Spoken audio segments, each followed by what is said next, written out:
নমস্কাৰ মৰমৰ ছাত্ৰ ছাত্ৰীসকল তোমালোকে চাই আছা স্কুল অফ নলেজ নামৰ ইউটিউব চেনেল। এই ভিডিঅ'টোত মই আলোচনা কৰিম তোমালোকৰ অসমীয়া পাঠৰ যুগমীয়া শৰাইঘাট নামৰ পাঠটোৰ পাঠভিত্তিক সকলোবোৰ প্ৰশ্ন উত্তৰৰ। আশা কৰোঁ এই ভিডিঅ'টোৱে তোমালোকক নিশ্চিতভাৱে সহায় কৰিব। গতিকে যদিহে তোমালোকৰ ভিডিঅ'টো ভাল লাগে তেন্তে ভিডিঅ'টো লাইক কৰিবা। যদি তোমালোকে কিবা বস্তু বুজি নোপোৱা কমেণ্ট বক্সত সুধিবা আৰু তোমালোকৰ বন্ধু বান্ধৱীসকলৰ সৈতেও ভিডিঅ'টো শ্বেয়াৰ কৰিবা। এতিয়া আহা এই পাঠভিত্তিক প্ৰশ্ন উত্তৰবোৰৰ আমি সমাধান কৰোঁ। ইয়াৰে কুৱেশ্যন নম্বৰ 1ত পাঠটো স্পষ্ট আৰু শুদ্ধ উচ্চাৰণেৰে পঢ়িবলৈ দিছে। এই পাঠটো তোমালোকে ভালদৰে পঢ়ি ল'বা। ইয়াৰ পিছত কুৱেশ্যন নম্বৰ 2ত উত্তৰ লিখিবলৈ দিছে তলত দিয়া প্ৰশ্নবিলাকৰ। ইয়াৰে ক নম্বৰ দিছে অতীতৰ শৰাইঘাটৰ সমস্যাবোৰ কি আছিল? ইয়াৰ উত্তৰ হ'ব অতীতৰ শৰাইঘাটৰ সমস্যাবোৰ আছিল সামৰিক সমস্যা। তাৰপিছত খ নম্বৰে সুধিছে বৰ্তমান শৰাইঘাটৰ সমস্যাবোৰ কি? উত্তৰ হ'ব বৰ্তমান শৰাইঘাটৰ সমস্যাবোৰ হৈছে সামাজিক, অৰ্থনৈতিক, ৰাজনৈতিক আৰু ঐতিহ্যিক। কুৱেশ্যন নম্বৰ গ ৰামসিংহ কোন আছিল? উত্তৰ হ'ব ৰামসিংহ ৰাজপুতৰ ৰজা আছিল, অথবা ৰামসিংহ শৰাইঘাটৰ যুদ্ধৰ সময়ত মোগলৰ সেনাপতি আছিল। কুৱেশ্যন নম্বৰ ঘ তেওঁ কিয় অসমলৈ আহিছিল? উত্তৰ হ'ব অসম আক্ৰমণ কৰি মোগলৰ দখললৈ আনিবৰ বাবে তেওঁ অসমলৈ আহিছিল। কুৱেশ্যন নম্বৰ ঙ শৰাইঘাটৰ ৰণ কাৰ কাৰ মাজত হৈছিল? উত্তৰ হ'ব শৰাইঘাটৰ ৰণ মোগল আৰু আহোমৰ মাজত হৈছিল। কুৱেশ্যন নম্বৰ প্ৰথম চ লাচিতৰ অধীনত কিমান সৈন্য আছিল? ইয়াৰ উত্তৰ হ'ব লাচিতৰ অধীনত 1,00,000 সৈন্য আছিল। ইয়াৰ পিছত কুৱেশ্যন নম্বৰ দ্বিতীয় চত সুধিছে মোগলে নাৱেৰে সৈতে ধৰি ৰখা শৰাইঘটীয়া সেনাপতিজনৰ নাম কি? উত্তৰ হ'ব মোগলে নাৱেৰে সৈতে ধৰি ৰখা শৰাইঘটীয়া সেনাপতিজনৰ নাম হ'ল সমৃদ্ধা হাজৰিকা। কুৱেশ্যন নম্বৰ বৰ্গীয়া জ মোগলৰ সেনাপতিক চৰাই খোজাৰ দায়ত লাচিত বৰফুকনে কাক লোৱা লগাই থৈছিল? ইয়াৰ উত্তৰ হ'ব মোগলৰ সেনাপতিক চৰাই খোজাৰ দায়ত লাচিত বৰফুকনে ৰামচৰণক লোৱা লগাই থৈছিল। কুৱেশ্যন নম্বৰ ঝ সুধিছে ৰজা ৰামসিংহই বীৰ লাচিতক আফুগুটিৰ সহায়ত কি বুজাবলৈ গৈছিল? উত্তৰ হ'ব ৰজা ৰামসিংহই বীৰ লাচিতক আফুগুটিৰ সহায়ত মোগল সৈন্যৰ বিশাল সংখ্যাৰ কথা বুজাবলৈ বিচাৰিছিল। কুৱেশ্যন নম্বৰ ঞ লাচিতে অসমীয়া সৈন্যবল বুজোৱাৰ উদ্দেশ্যে ৰামসিংহলৈ কি পঠিয়াইছিল? উত্তৰ হ'ব লাচিতে অসমীয়া সৈন্যবল বুজোৱাৰ উদ্দেশ্যে ৰামসিংহলৈ এচুঙা বালি পঠিয়াইছিল। ইয়াৰ পিছত কুৱেশ্যন নম্বৰ 3 পাঠটোত থকা কঠিন শব্দবোৰৰ অৰ্থ, শব্দ সম্ভাৰ আৰু অভিধান চাই জানি ল'বলৈ কৈছে। তোমালোকে এইটো চাই ল'বা। কুৱেশ্যন নম্বৰ 4ত পাঠত থকাৰ দৰে সংলাপবোৰ লিখিবলৈ কৈছে। ইয়াৰে ক নম্বৰত দিছে কথাৰ যুদ্ধৰে বলে নোৱাৰি ৰামসিংহই ব্ৰহ্মপুত্ৰ পাৰ হৈ গুৱাহাটীৰ গড় ল'বলৈ চেষ্টা কৰা সময়ত জ্বৰৰ গাৰে লাচিত বৰফুকনে অসমীয়া ৰনুৱাসকলক কি কৈছিল? ইয়াৰ উত্তৰ হ'ব কথাৰ যুদ্ধৰে বলে নোৱাৰি ৰামসিংহই ব্ৰহ্মপুত্ৰ পাৰ হৈ গুৱাহাটীৰ গড় ল'বলৈ চেষ্টা কৰিলে লাচিতৰ তেতিয়া ভীষণ জ্বৰৰ গাৰে তেওঁ নাও মেলি দিলে আৰু চিঞৰি ক'লে অসমীয়া ৰনুৱাসকল মই যুঁজিহে মৰিম। চিলা পৰ্বতৰ ওপৰত এচপৰা মাটি কিনি থৈছ তাতে মোৰ শত থবা নাইবা মোক বঙালীয়ে ধৰি লৈ যাব তোমালোক সুখেৰে ঘৰলৈ উভতি যোৱা বুলি কৈছিল। কুৱেশ্যন নম্বৰ খ সুধিছে অসম এৰি যোৱা সময়ত ৰামসিংহই অসমক প্ৰশংসা কৰি কি কৈছিল? উত্তৰ হ'ব অসম এৰি যাবৰ সময়ত ৰামসিংহই কৈ গ'ল ধন্য ৰজা, ধন্য মন্ত্ৰী, ধন্য সেনাপতি, ধন্য সেনা, অকল এজন মানুহে সকলো সৈন্য চলায়, ই কি আচৰিত। মই হেন ৰামসিংহ নিজে যুদ্ধৰ সেনাপতি হৈও একোতে সুবিধা নাপাওঁ।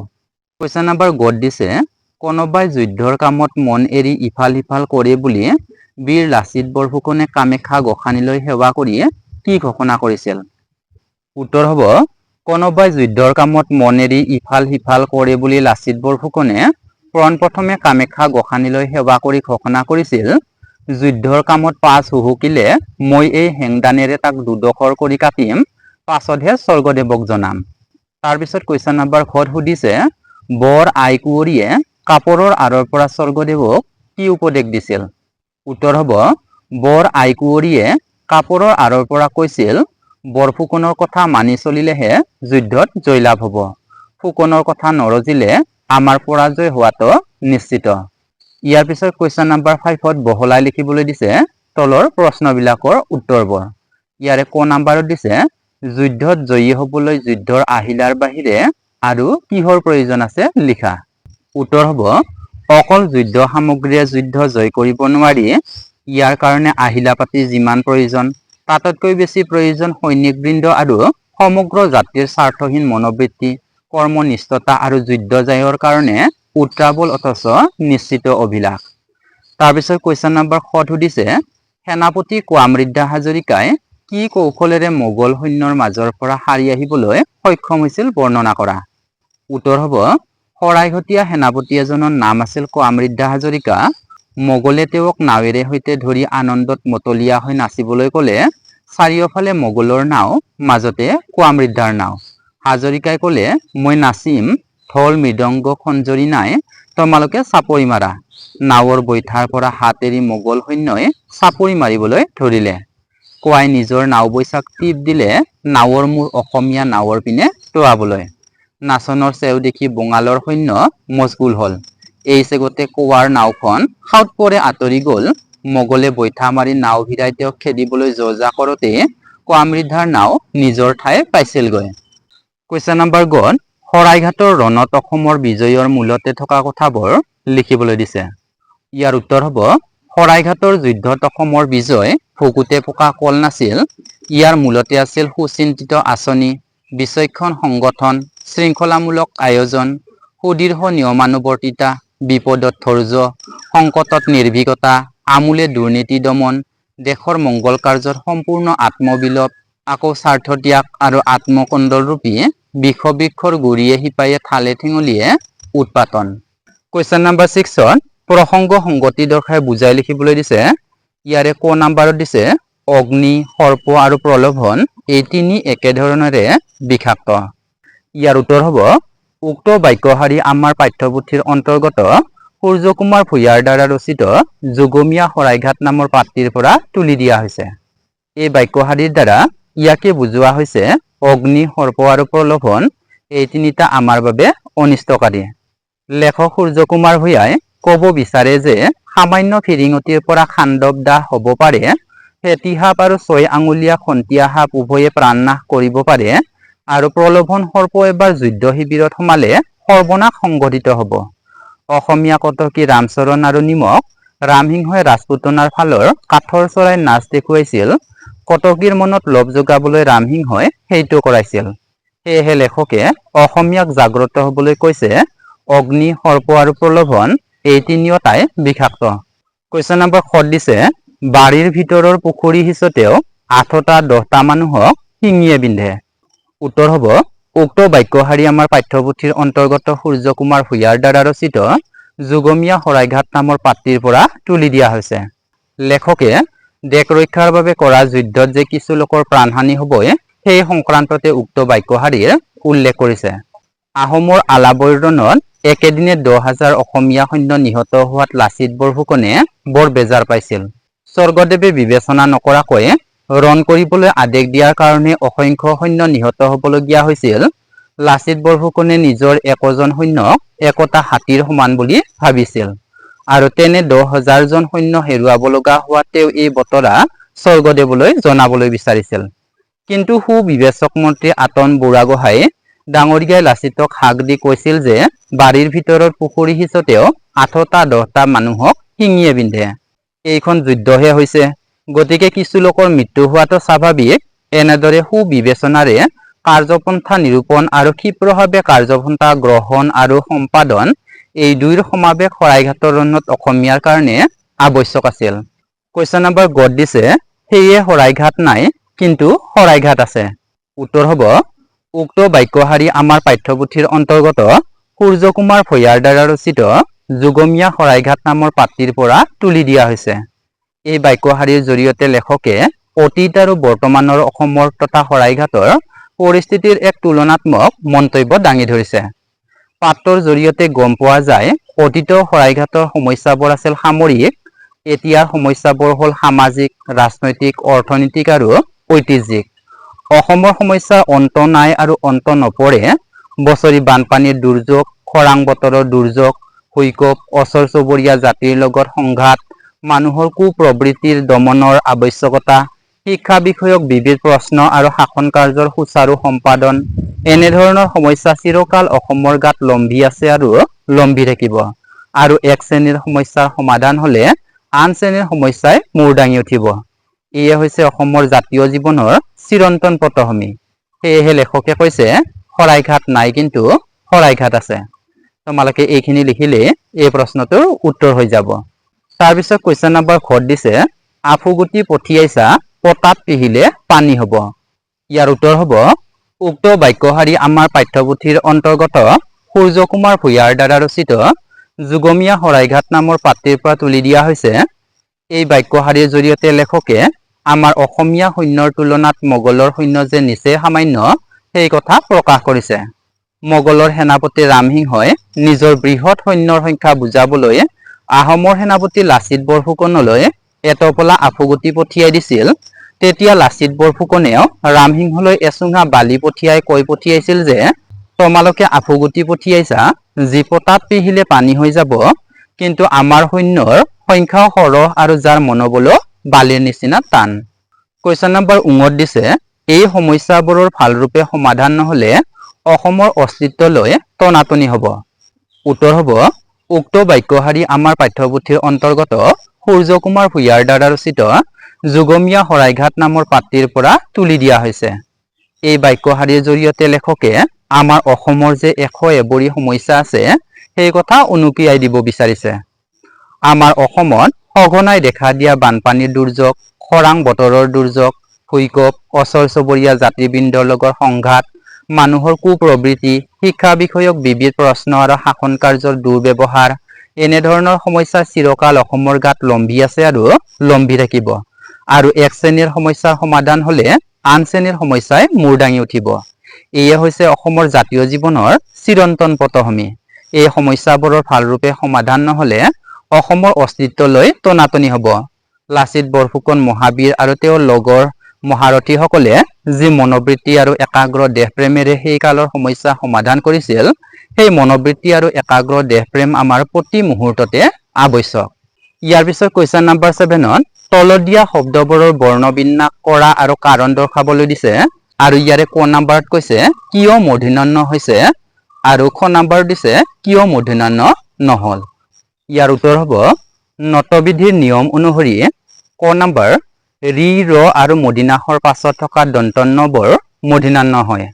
খ নম্বৰ ৰি, ৰ মূৰ্ধন্যাস আৰু দন্ত্য-ৰ মাজত থকা কোনো স্বৰবৰ্ণ বা ক আৰু প বৰ্গৰ কোনো বৰ্ণ বা মূৰ্ধন্যাস ৱ হ থাকিলেই দন্ত্য মূৰ্ধন্য হয়। এই নটবিধিৰ নিয়ম অনুসৰিয়ে পৰিণাম, পৰিমাণ, প্ৰমাণ, বিশেষণ, কৃপণ, নিৰ্ণয়, পাষাণ, শ্ৰৱণ, ৰামায়ণ আদি শব্দৰ দন্ত্য মূৰ্ধন্য হৈছে। আনহাতে উপৰোক্ত নিয়ম কেৱল সংস্কৃতমূলীয় শব্দতহে খাটে আৰু ওপৰত উল্লেখিত শব্দবোৰ সংস্কৃতমূলীয় শব্দ কাৰণে সেই নিয়মত পুৰ কৰা হৈছে। কিন্তু অসমীয়া শব্দত এই নিয়ম নাখাটে কাৰণে পৰিধান, প্ৰাৰ্থনা, তৰাণী, নৰাণী আৰু ফেৰেঙনি এই শব্দকেইটাৰ মূৰ্ধন্য নহল। ইয়াৰ পিছত কুৱেশ্যন নম্বৰ 8ত দিছে তলৰ শব্দবোৰ উদাহৰণত দেখুওৱাৰ দৰে সন্ধি ভাঙি কি সন্ধি হ'ব নাম লিখা। ইয়াৰ উত্তৰ হ'ব ইয়াৰ প্ৰথমতে দিছে পৰীক্ষা, ইয়াৰ সন্ধি ভাঙিলে হ'ব পৰিযোগ ঈক্ষা আৰু এইটো হৈছে স্বৰসন্ধি। তাৰপিছত দিছে দৈনিক, ইয়াৰ সন্ধি ভাঙিলে হ'ব দিন যোগ স্নিক আৰু এইটো হৈছে ব্যঞ্জন সন্ধি। তাৰপিছত দিছে নৰেন্দ্ৰ, ইয়াৰ সন্ধি ভাঙিলে হ'ব নৰ যোগ ইন্দ্ৰ আৰু এইটো হৈছে স্বৰসন্ধি। তাৰপিছত দিছে উল্লেখ, ইয়াৰ সন্ধি ভাঙিলে হ'ব উদ যোগ লেখ আৰু এইটো হৈছে ব্যঞ্জন সন্ধি। তাৰপিছত দিছে সংযম, ইয়াৰ সন্ধি ভাঙিলে হ'ব সম যোগ যম আৰু এইটো হৈছে ব্যঞ্জন সন্ধি। তাৰপিছত দিছে মহাৰ্ঘ, ইয়াৰ সন্ধি ভাঙিলে হ'ব মহা যোগ অৰ্ঘ আৰু এইটো হৈছে স্বৰসন্ধি। তাৰপিছত দিছে উজ্জ্বল, ইয়াৰ সন্ধি ভাঙিলে হ'ব উদ যোগ জল আৰু এইটো হৈছে ব্যঞ্জন সন্ধি। তাৰপিছত দিছে মুনীন্দ্ৰ, ইয়াৰ সন্ধি ভাঙিলে হ'ব মুনি যোগ ইন্দ্ৰ আৰু এইটো হৈছে স্বৰসন্ধি। তাৰপিছত দিছে ইত্যাদি, ইয়াৰ সন্ধি ভাঙিলে হ'ব ইতি যোগ আদি, এইটো হৈছে স্বৰসন্ধি। তাৰপিছত দিছে প্ৰত্যেক, ইয়াৰ সন্ধি ভাঙিলে হ'ব প্ৰতি যোগ এক, এইটো হৈছে স্বৰসন্ধি। তাৰপিছত দিছে মহাত্মা, ইয়াৰ সন্ধি ভাঙিলে হ'ব মহান যোগ আত্মা, এইটো হৈছে স্বৰসন্ধিৰ শব্দ। তাৰপিছত দিছে নিশ্চয়, ইয়াৰ সন্ধি ভাঙিলে হ'ব নি যোগ ছয়, এইটো হৈছে বিসৰ্গ সন্ধি। তাৰপিছত দিছে সঞ্চয়, ইয়াৰ সন্ধি ভাঙিলে হ'ব সম যোগ ছয়, এইটো হৈছে ব্যঞ্জন সন্ধি। তাৰপিছত দিছে নয়ন, ইয়াৰ সন্ধি ভাঙিলে হ'ব নে যোগ অন, এইটো হৈছে স্বৰসন্ধি। তাৰপিছত দিছে উদ্ধাৰ, ইয়াৰ সন্ধি ভাঙিলে হ'ব উদ যোগ ধাৰ, এইটো হৈছে ব্যঞ্জন সন্ধি। তাৰপিছত দিছে সম্ৰাট, ইয়াৰ সন্ধি ভাঙিলে হ'ব সম যোগ ৰাট, এইটো হৈছে ব্যঞ্জন সন্ধি। তাৰপিছত দিছে উন্নতি, ইয়াৰ সন্ধি ভাঙিলে হ'ব উদ যোগ নতি, এইটো হৈছে ব্যঞ্জন সন্ধি। তাৰপিছত দিছে দুৰ্নীতি, ইয়াৰ সন্ধি ভাঙিলে হ'ব দু যোগ নীতি, এইটো হৈছে বিসৰ্গ সন্ধি। তাৰপিছত দিছে দেৱালয়, ইয়াৰ সন্ধি ভাঙিলে হ'ব দেৱ যোগ আলয়, এইটো হৈছে স্বৰসন্ধি। তাৰপিছত দিছে হিমালয়, ইয়াৰ সন্ধি ভাঙিলে হ'ব হিম যোগ আলয়, এইটো হৈছে স্বৰসন্ধিৰ শব্দ। তাৰপিছত দিছে বিদ্যালয়, ইয়াৰ সন্ধি ভাঙিলে হ'ব বিদ্যা যোগ আলয়, এইটো হৈছে স্বৰসন্ধিৰ শব্দ। তাৰপিছত দিয়া আছে সৰানন, ইয়াৰ সন্ধি ভাঙিলে হ'ব সৎ যোগ আনন, এইটো হৈছে স্বৰসন্ধিৰ শব্দ। তাৰপিছত দিছে সতীশ, ইয়াৰ সন্ধি ভাঙিলে হ'ব সতী যোগ ইছ, এইটো হৈছে স্বৰসন্ধিৰ শব্দ। তাৰপিছত দিছে দুচিন্তা, ইয়াৰ সন্ধি ভাঙিলে হ'ব দু যোগ চিন্তা, এইটো হৈছে বিসৰ্গ সন্ধিৰ শব্দ। তাৰপিছত দিছে শিৰচ্ছেদ, ইয়াৰ সন্ধি ভাঙিলে হ'ব শিৰ যোগ ছেদ, এইটো হৈছে বিসৰ্গ সন্ধিৰ শব্দ। তাৰপিছত দিছে জগন্নাথ, ইয়াৰ সন্ধি ভাঙিলে হ'ব জগত যোগ নাথ, এইটো হৈছে ব্যঞ্জন সন্ধিৰ শব্দ। তাৰপিছত দিয়া আছে উচ্ছৃংখল, ইয়াৰ সন্ধি ভাঙিলে হ'ব উদ যোগ শৃংখল, এইটো হৈছে ব্যঞ্জন সন্ধিৰ শব্দ। তাৰপিছত দিছে আশাতীত, ইয়াৰ সন্ধি ভাঙিলে হ'ব আশা যোগ অতীত, এইটো হৈছে স্বৰসন্ধিৰ শব্দ। তাৰপিছত দিছে যথোচিত, ইয়াৰ সন্ধি ভাঙিলে হ'ব যথা যোগ উচিত, এইটো হৈছে স্বৰসন্ধিৰ শব্দ। আৰু শেষত দিছে ৰামায়ণ, ইয়াৰ সন্ধি ভাঙিলে হ'ব ৰাম যোগ অয়ন, এইটো হৈছে স্বৰসন্ধিৰ শব্দ। ইয়াৰ পিছত কুৱেশ্যন নাম্বাৰ 9ত দিছে তলত দিয়া বিশেষ্য পদবোৰৰ বিশেষণযুক্ত পাঠত আছে বিচাৰি উলিয়াই লিখা। ইয়াত উদাহৰণ হিচাপে দিছে যুগ হলে হয় যুগমীয়া আৰু ইতিহাস হলে হয় ঐতিহাসিক। গতিকে তোমালোকক লিখিবলৈ দিছে অসম, অসম হলে হ'ব অসমীয়া। তাৰপিছত দিয়া আছে মাতাল, মাতাল হলে হ'ব মাতলামী। তাৰপিছত দিয়া আছে যোগান, যোগান হলে হ'ব যোগনীয়া। তাৰপিছত দিয়া আছে শৰাইঘাট, শৰাইঘাট হলে হ'ব শৰাইঘটীয়া। তাৰপিছত দিয়া আছে সমৰ, সমৰ হলে হ'ব সামৰিক। তাৰপিছত দিয়া আছে অৰ্থনীতি, অৰ্থনীতি হলে হ'ব অৰ্থনৈতিক। তাৰপিছত দিয়া আছে ৰাজনীতি, ৰাজনীতি হলে হ'ব ৰাজনৈতিক। আৰু শেষত দিয়া আছে সমাজ, সমাজ হলে হ'ব সামাজিক। ইয়াৰ পিছত কুৱেশ্যন নাম্বাৰ 9ৰে ক নাম্বাৰত বিশেষৰ পৰা বিশেষণলৈ নিব দিছে। ইয়াত উদাহৰণ হিচাপে দিয়া আছে গাঁও হলে হয় গাঁৱলীয়া আৰু ঘৰ হলে হয় ঘৰুৱা। গতিকে তোমালোকক কৰিবলৈ দিছে নগৰ, নগৰ হলে হ'ব নগৰীয়া। তাৰপিছত দিয়া আছে চহৰ, চহৰ হলে হ'ব চহৰীয়া। তাৰপিছত দিয়া আছে পাহাৰ, পাহাৰ হলে হ'ব পাহাৰীয়া। তাৰপিছত দিয়া আছে মিছা, মিছা হলে হ'ব মিছলীয়া। তাৰপিছত দিয়া আছে ৰণ, ৰণ হলে হ'ব ৰণুৱা। তাৰপিছত দিয়া আছে বন, বন হলে হ'ব বননি। তাৰপিছত দিয়া আছে খগ, খগ হলে হ'ব খকুৱা। আৰু শেষত দিয়া আছে পাম, পাম হলে হ'ব পমুৱা। ইয়াৰ পিছত কুৱেশ্যন নাম্বাৰ 9ৰে খ নাম্বাৰত বিশেষণৰ পৰা বিশেষ্যলৈকে নিবলৈ দিছে। আৰু ইয়াত উদাহৰণ হিচাপে দিছে সৰল হলে হয় সৰলতা আৰু দুষ্ট হলে হয় দুষ্টালি। গতিকে তোমালোকক কৰিবলৈ দিছে নম্ৰ, নম্ৰ হলে হ'ব নম্ৰতা। তাৰপিছত দিয়া আছে ভদ্ৰ, ভদ্ৰ হলে হ'ব ভদ্ৰতা। তাৰপিছত দিয়া আছে সত্য, সত্য হলে হ'ব সত্যতা। তাৰপিছত দিয়া আছে মিত্ৰ, মিত্ৰ হলে হ'ব মিত্ৰতা, তাৰপিছত দিয়া আছে টেঙৰ হলে হ'ব টেঙৰালি, তাৰপিছত দিয়া আছে ধূৰ্ত হলে হ'ব ধূৰ্তালি, তাৰপিছত দিয়া আছে ধিটিঙা হলে হ'ব ধিটিঙালি, তাৰপিছত দিয়া আছে ভাল হলে হ'ব ভালৰি। ইয়াৰ পিছত গ নাম্বাৰৰ জ্ঞান সম্প্ৰসাৰণৰ কুৱেশ্যন নাম্বাৰ 10 দিছে তলত উল্লেখ কৰা সমস্যাৰাজি যুগমীয়া শৰাইঘাট পাঠৰ সহায়ত চমুকৈ লিখা। আৰু ইয়াত দিছে ক নাম্বাৰত ৰাজনৈতিক, খ নাম্বাৰত সামাজিক, গ নাম্বাৰত অৰ্থনৈতিক, খ নাম্বাৰত ঐতিহাসিক আৰু ঙ নাম্বাৰত প্ৰাকৃতিক। গতিকে ইয়াৰ উত্তৰ হ'ব ইয়াৰে ক নাম্বাৰ দিছে ৰাজনৈতিক। দেশ এখনক শত্ৰুৰ আক্ৰমণৰ পৰা ৰক্ষা কৰি ৰজা প্ৰজা সকলোকে সুৰক্ষা দান কৰা, দেশৰ বাবে সুচিন্তিত সুপৰিকল্পিত সামৰিক ব্যৱস্থা কৰা, সৈন্য সামন্তৰ ব্যৱস্থা কৰা, সামাজিক অস্ত্ৰ শস্ত্ৰ আহিলা পাতিৰ ব্যৱস্থা কৰা, সৈন্য বাহিনীৰ ৰসদ পাতিৰ যোগানৰ ব্যৱস্থা কৰা, দেশৰ ৰজা ৰাজমন্ত্ৰী ডাঙৰীয়াসকলৰ সদ্ভাৱ সম্প্ৰীতি ৰক্ষা কৰা, দেশৰ কল্যাণৰ হকে একেমুখে নিস্বাৰ্থভাৱে সকলোৱে সেৱা কৰা আদিয়ে ৰাজনৈতিক সমস্যা। ইয়াৰ পিছত খ নাম্বাৰ দিছে সামাজিক।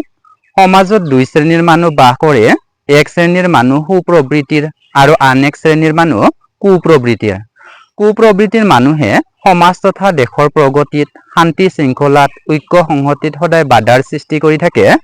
গোষ্ঠী সংঘৰ্ষ ধৰ্মীয় আৰু সাম্প্ৰদায়িক বিভেদতা আদিয়ে এইসকল লোকে এচাম লোকক উচ্চতাই সমাজ তথা দেশত অশান্তি আৰু অস্থিৰতাৰ সৃষ্টি কৰে। এই শ্ৰেণীৰ লোকক দমন কৰি সমাজত শান্তি শৃংখলা শিক্ষা দীক্ষা আদিৰ পৰিৱেশ গঢ়ি তোলাটো অতি প্ৰয়োজন। সামাজিক সমস্যা দূৰীকৰণ নহলে সমাজ তথা দেশৰ উন্নতি সম্ভৱ নহয়। তাৰপিছত গ নাম্বাৰ দিছে অৰ্থনৈতিক।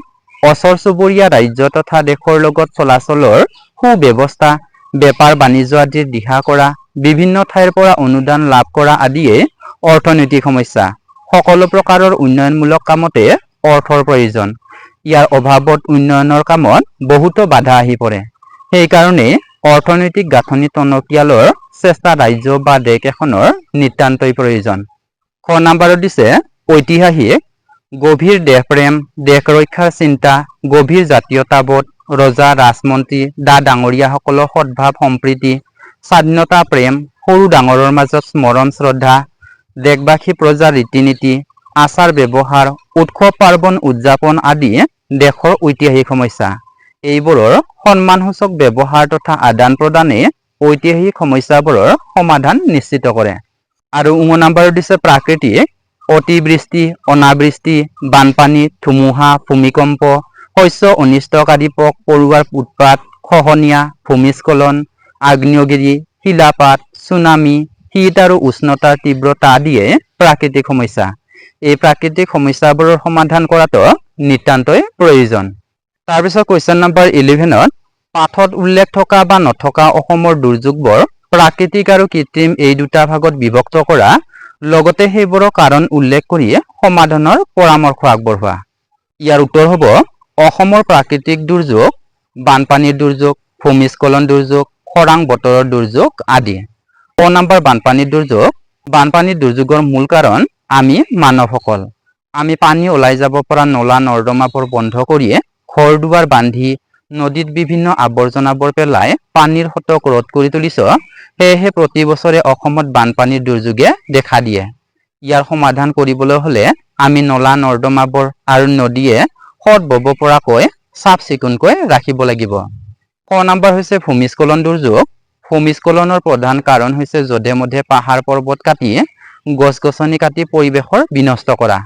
ইয়াৰ ফলত প্ৰতি বছৰে পাহাৰ খহি বহুতো লোকৰ মৃত্যু হোৱা খবৰ পোৱা যায়। ইয়াৰ ৰোধ কৰিবলৈ হলে পাহাৰ কটা পৰ্ব বন্ধ কৰিব লাগিব আৰু পানীয়ে মাটি খহাই নিব নোৱাৰাকৈ গছ গছনি ৰোপণ কৰিব লাগিব। গ নাম্বাৰ হৈছে খৰাং বতৰৰ দুৰ্যোগ। খৰাং বতৰৰ মূলতে হৈছে সময়মতে বৰষুণৰ অভাৱ। গছ গছনি যধে মধে কটাৰ ফলতে এনে পৰিস্থিতিৰ উদ্ভৱ হয়।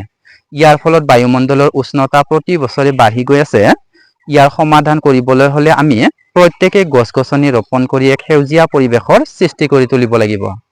আনহাতে অসমৰ কৃত্ৰিম দুৰ্যোগবোৰ হ'ল যুদ্ধ বিগ্ৰহ, কৃত্ৰিম বানপানী, মাত্ৰাধিক বৰষুণ আদি। ক নাম্বাৰ হৈছে যুদ্ধ বিগ্ৰহ। চুবুৰীয়া ৰাজ্যবোৰৰ লগত সঘনাই হোৱা যুদ্ধ বিগ্ৰহৰ ফলত বহুতো লোকে অনেক হাৰাশাস্তি খাব লগা হয়। যাৰ ফলত বহুতো লোকৰ প্ৰাণহানি হোৱাৰ খবৰো কাকতত পঢ়িবলৈ পোৱা যায়। এই পৰিস্থিতিৰ সমাধান কৰিবলৈ হলে আমি চুবুৰীয়া ৰাজ্য বা দেশবোৰৰ লগত আলোচনাৰ মাধ্যমেৰে দুয়ো পক্ষৰে আভ্যন্তৰীণ শান্তি শৃংখলা ৰক্ষা কৰিব লাগিব। খ নম্বৰ হৈছে কৃত্ৰিম বানপানী।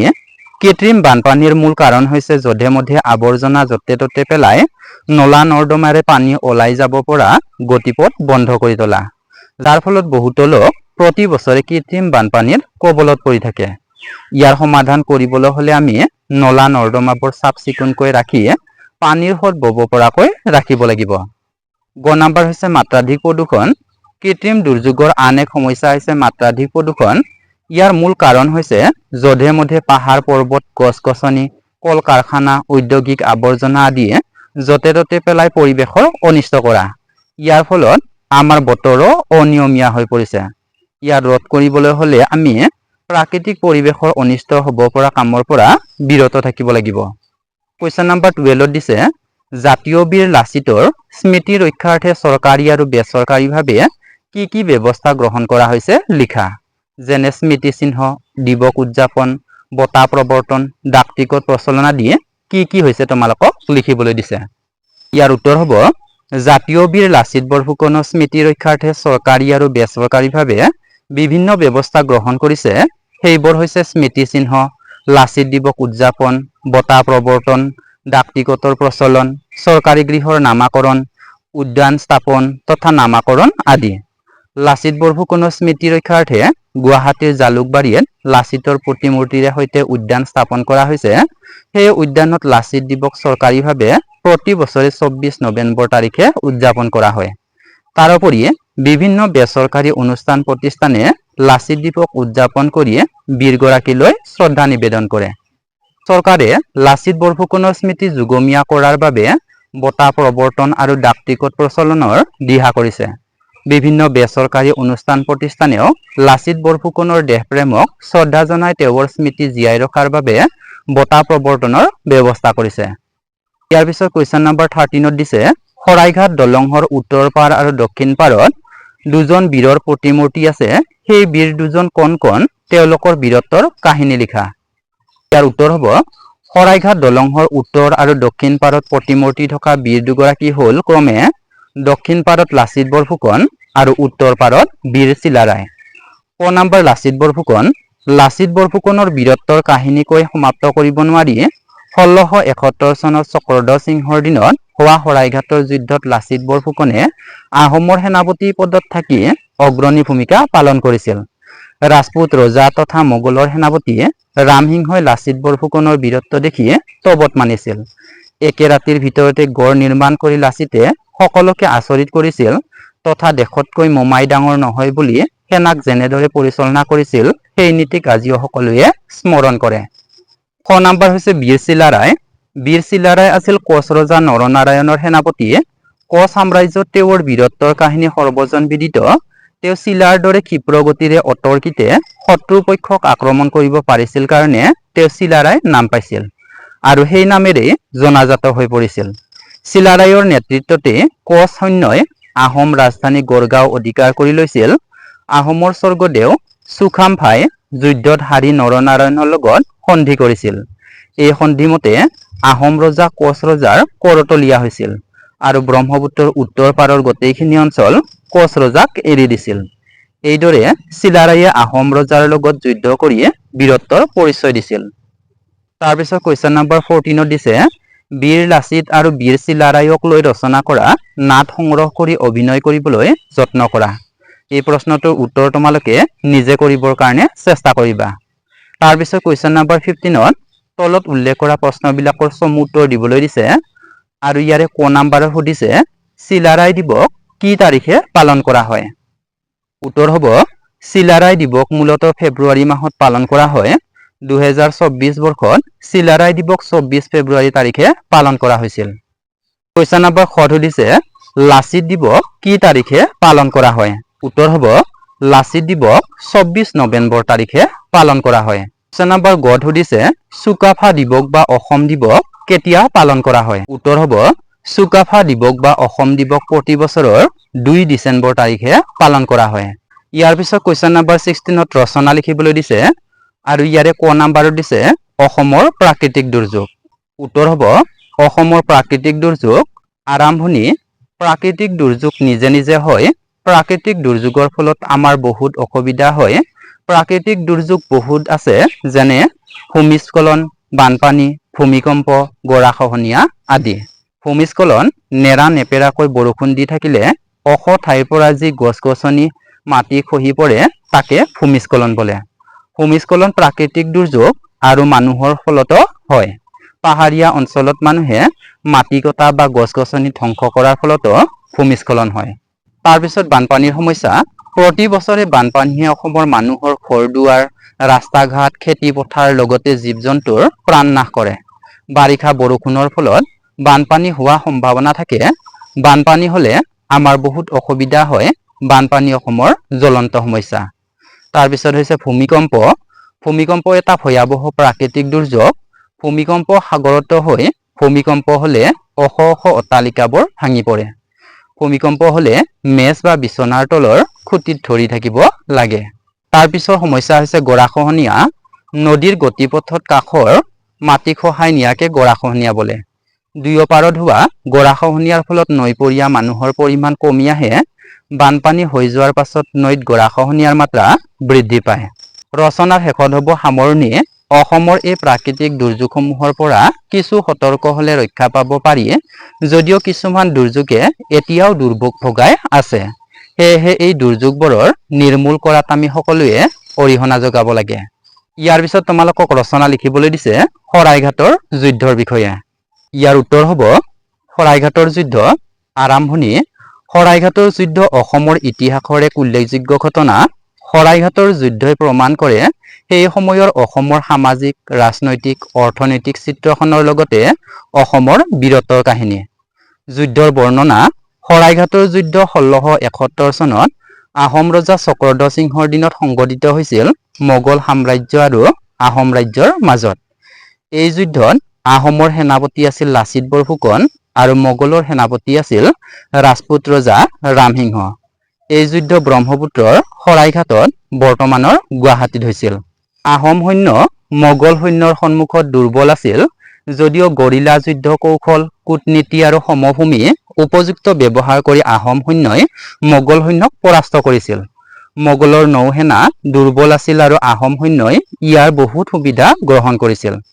আনকি জনশ্ৰুতি মতে এই শৰাইঘাটৰ যুদ্ধৰ সময়তে লাচিত বৰফুকনে গড় বন্ধা কামত অৱহেলা কৰাৰ বাবে নিজৰ মোমায়েকক শিৰচ্ছেদ কৰি দেশতকৈ মোমাই ডাঙৰ নহয় বুলি হুংকাৰ দিছিল।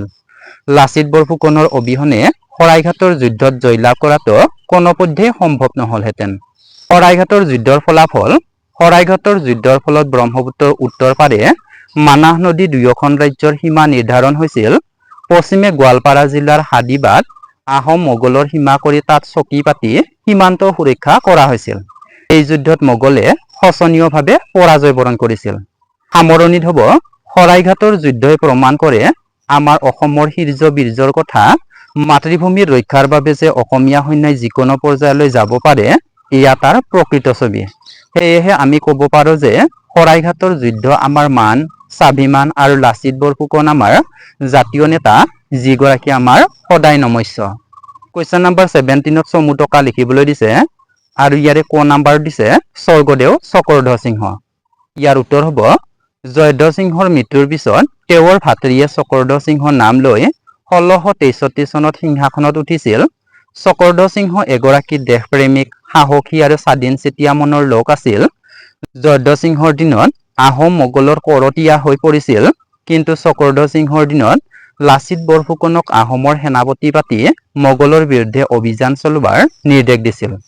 লাচিতে মোগলক পৰাভূত কৰি জয়দুৱাৰ, ইটাখুলি, পাণ্ডু, উত্তৰ গুৱাহাটী দখল কৰিছিল যদিও 1669 চনত আলাবৈ ৰণত মোগলৰ হাতত 10,000 আহোম সৈন্য নিহত হৈছিল। এই কথাত শোকাভিভূত হৈ চক্ৰধ্বজ সিংহৰ মৃত্যু হৈছিল। ক নম্বৰত লিখিব দিছে লাচিত বৰফুকনৰ বিষয়ে। উত্তৰ হ'ব লাচিত বৰফুকন আহোম ৰাজত্বকালৰ এজন অতি পৰাক্ৰমী সেনাপতি আছিল। তেওঁৰ পিতাকৰ নাম আছিল মোমাই তামুলী বৰবৰুৱা। লাচিত বৰফুকনৰ দিনত মোগল আৰু আহোমৰ মাজত বিখ্যাত শৰাইঘাট ৰণ সংঘটিত হৈছিল। অসীম পৰাক্ৰমেৰে যুঁজি লাচিতে মোগলক হেৰুৱাই আহোমসকলক বিজয়ী কৰিছিল। এই যুদ্ধত বীৰ লাচিত বৰফুকনে মোগলক বাধা দিবলৈ আমিনগাঁৱত ৰাতিৰ ভিতৰতে এটা গড় নিৰ্মাণ কৰিবলৈ নিজ মোমায়েকক দায়িত্ব দিছিল। কিন্তু গড় বন্ধাৰ কামত গাফিলতি কৰাৰ বাবে লাচিতে দেশতকৈ মোমাই ডাঙৰ নহয় বুলি মোমায়েকক কাটি দুচোৱা কৰিছিল। ব্ৰহ্মপুত্ৰৰ উত্তৰ পাৰে মোমাই কটা গড় মহাবীৰ লাচিতৰ দেশপ্ৰেমৰ নিদৰ্শন হৈ আজিও আছে। ইয়াৰ পিছত গ নাম্বাৰত ৰামসিংহৰ বিষয়ে লিখিব দিছে। উত্তৰ হ'ব ৰামসিংহ এগৰাকী ৰাজপুত ৰজা আছিল। মোগল সম্ৰাট ঔৰংজেবৰ আদেশত তেওঁ অসম আক্ৰমণ কৰিবলৈ আহিছিল। 1667 খ্ৰীষ্টাব্দত মোগল সম্ৰাট ঔৰংজেবে ৰামসিংহক বহুত সৈন্য সামন্ত দি অসম জয় কৰিবলৈ পঠাইছিল। 1671 খ্ৰীষ্টাব্দত সংঘটিত হোৱা শৰাইঘাটৰ যুদ্ধত আহোম সেনাপতি লাচিত বৰফুকনৰ হাতত ৰামসিংহ পৰাজিত হৈছিল। ইয়াৰ পিছত প্ৰকল্প ঘত উল্লেখ কৰা 18 নম্বৰ, 19 নম্বৰ আৰু 20 নম্বৰৰ প্ৰশ্ন উত্তৰকেইটা তোমালোকে নিজে কৰিবৰ কাৰণে চেষ্টা কৰিবা। যদিহে তোমালোকে সেই প্ৰশ্নকেইটাৰ উত্তৰ কৰাত কিবা অসুবিধা পোৱা তেন্তে তোমালোকে কমেণ্ট বক্সত জনাবা। মই পৰৱৰ্তী ভিডিঅ'ত তোমালোকক সেই প্ৰশ্নকেইটাৰ উত্তৰ কেনেকৈ কৰে সেয়া দেখুৱাই দিম। গতিকে তোমালোক সকলোৱে ভিডিঅ'টো আৰম্ভণিৰ পৰা শেষলৈকে ইমান মনোযোগেৰে চাই থকাৰ বাবে তোমালোকক ধন্যবাদ জনালোঁ।